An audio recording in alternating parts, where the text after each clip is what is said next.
સુરતમાં ફરી નકલી સરકારી અધિકારી પકડાયા છે। સુરત મનપાના નકલી કર્મચારી બનીને ફરતા 3ને સરથાણા પોલીસે અટકાયતમાં લઈ તપાસ હાથ ધરી છે।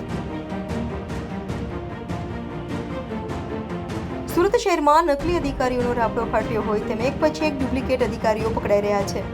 ત્યારે સરથાણા પોલીસે નકલી સુરત મનપાના કર્મચારીઓને ઝડપી પાડ્યા છે। સુરત મનપાના કર્મચારી ન હોવા છતાં food safety and standards authority of ઇન્ડિયાના લાયસન્સ માટે ગ્રાહક લાવતા હતા। હાલ તો સરથાણા પોલીસે 3 આરોપીઓ રોહનગીરી ગોસ્વામી, કોમલ પરમાર અને શોભના ઝાલોદરાની અટકાયત કરી છે। તો આરોપીઓ સરથાણા વિસ્તારમાં એસએમસીના કપડાં પહેરી લોકોને છેતરતા હતા। હાલ તો આરોપીઓ કેટલા સમયથી લોકો સાથે અધિકારી બની છેતરપિંડી કરતા હતા તે અંગે પોલીસે તપાસ શરૂ કરી છે। ઝડપાયેલી ટોળકી દુકાનદારો પાસેથી 2780 રૂપિયા લઈ જઈ સ્થળ પર જ બોગસ લાયસન્સ આપતી હતી। તો લાયસન્સ અપાવવા ટોળકી ખાણીપીણીની દુકાનદારો પાસેથી 100 થી લઈ 2680 સુધી ચાર્જ વસૂલતી હતી।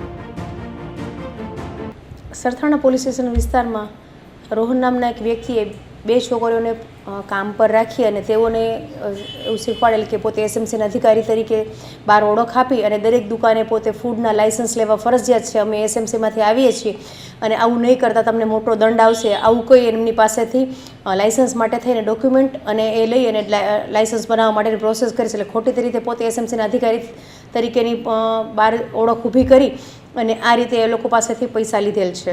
કેટલા પૈસા લીધા? એ લોકો 2799 રૂપિયા લે છે। એમાં 100 રૂપિયાની પ્રોસેસ તો કરે છે, માત્ર ગ્રાહકો લાવવા માટે થઈ અને આ રીતે કૌભાંડ આચરેલું છે।